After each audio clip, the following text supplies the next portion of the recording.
Buen día, profesor. Mi grupo está conformado por Stephanie Huitrago, Sebastián Suárez, Kevin Cubides y quienes habla Alejandra Escobar. Hablaremos sobre la introducción al modelo keynesiano. Empezaremos sobre los objetivos de la política económica, en donde acá hablaremos sobre el crecimiento económico, sobre la estabilidad de precios, el pleno empleo, la distribución del ingreso y la riqueza, el equilibrio de los pagos de la balanza, en donde dentro de este círculo existen los instrumentos de la política. Uno de ellos es la política fiscal. Esta es una rama de la política económica que configura el presupuesto del Estado. ¿Qué quiere decir? Entonces acá es donde todo el mundo, o bueno, más que todo, siempre el Estado va a entrar a investigar todos los ingresos que asumen a ellos. Quiere decir también cómo ingresa las transferencias, los subsidios, los impuestos, en donde la política fiscal es quien acude para sí mismo obtener un presupuesto, el tema como el tipo del gobierno. Entonces, dentro también de la política fiscal está el propósito de impulsar el crecimiento económico y en general mantener la estabilidad económica, en donde también podemos hablar de que si nosotros solicitamos un préstamo hacia el gobierno, siempre tiene que tener una balanza estable para que asimismo nos puedan dar este préstamo.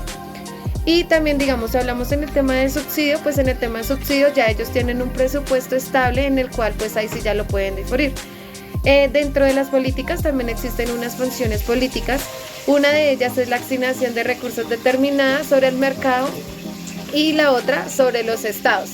Hay otra que también podemos hablar, que es la provisión de bienes, en donde ingresa la salud, la vivienda, la defensa nacional, y dentro de estos ingresan dentro del ingreso de la riqueza, pues busca y mejorar la relativa de segmentos más pobres y desea distribuir los ingresos de grupos a fuertes de la población, que era más que todo siempre lo realizan con el subsidio.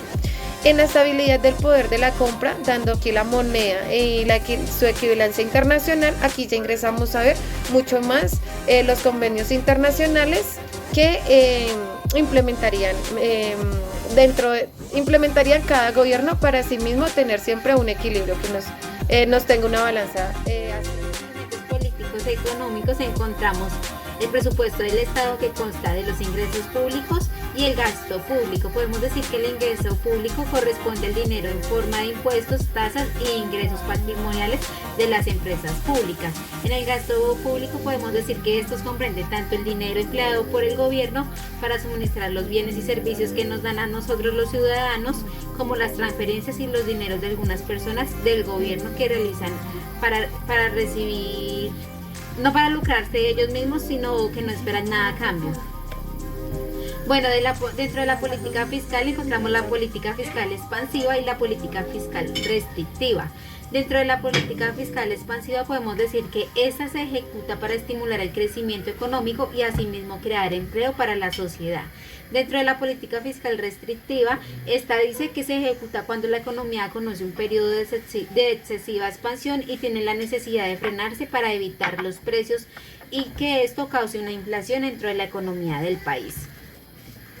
Dentro de la política fiscal también podemos encontrar el déficit presupuestario, que hace referencia al endeudamiento del Estado frente al público y al endeudamiento del Estado junto al Banco Central. Política fiscal, deuda pública o deuda soberana, aquella que tiene el Estado con los ciudadanos o los países y se ha convertido en uno de los motivos de preocupación en algunas economías importantes del mundo. La deuda pública es la suma de las deudas que tiene un Estado y puede expresarse como cuantía o como porcentaje del PIB. El Tesoro emite títulos de deuda, los llamados y valores del Tesoro, que pueden ser bonos del Tesoro, letras del Tesoro u obligaciones, y al ser adquiridas por los bancos particulares o el sector exterior, conforman deuda pública o deuda del Estado. Deuda externa es el conjunto de obligaciones que tiene un país, tanto en sector público como privado, con respecto a otros países e instituciones. El déficit fiscal es un concepto económico que ha estado en el centro de la atención pública y política.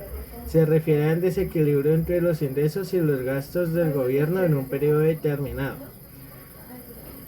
Cuando el gobierno gasta más de lo que recauda en forma del impuesto y otras fuentes de ingresos, se genera déficit fiscal. Este desequilibrio puede tomar profundas implicaciones para la economía de un país y su bienestar a largo plazo. Causas del déficit fiscal. Gasto excesivo del gobierno. Cuando el gobierno aumenta sus gastos en programas y servicios sin aumentar proporcional de sus ingresos. Se produce un déficit, esto puede a decisiones políticas como aumentar el gasto en infraestructura, salud o educación. La reducción de ingresos. Debido a una desaceleración económica, reducción de impuestos y evasión fiscal. Deuda pública acumulada. Los pagos del interés sobre la deuda pública pueden consumir una parte significativa del presupuesto del gobierno. También ahí va incluida los ciclos económicos. Durante recesiones económicas, los ingresos fiscales pueden disminuir, mientras los gastos del programa de bienestar social aumentan.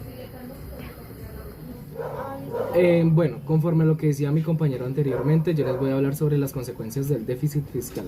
Bueno, hay 5 pasos en este caso, entonces el primero que les voy a hablar es la deuda creciente. Como bien sabemos, el gobierno a menudo debe emitir bonos y tomar prestado dinero, pues esto conduce a un aumento de la deuda pública. El segundo habla de la carga de intereses, el cual es el pago que se tiene que hacer sobre la deuda para así mismo consumir de manera significativa y pues razonablemente el presupuesto del gobierno. Es prácticamente llevar un control que este pues necesita.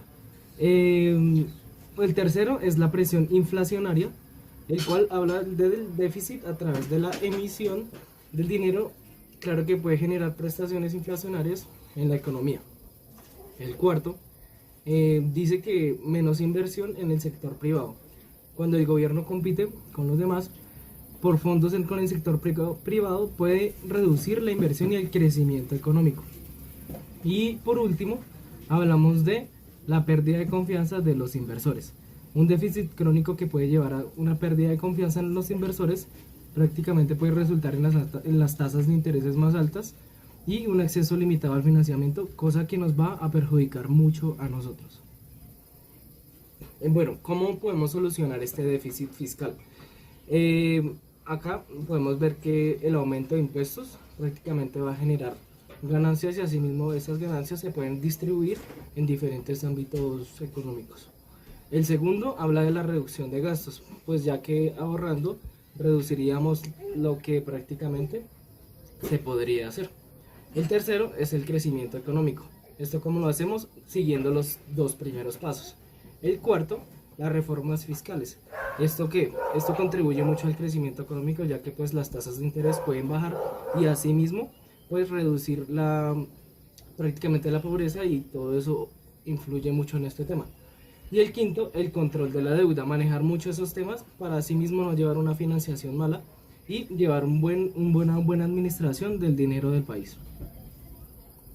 Gracias.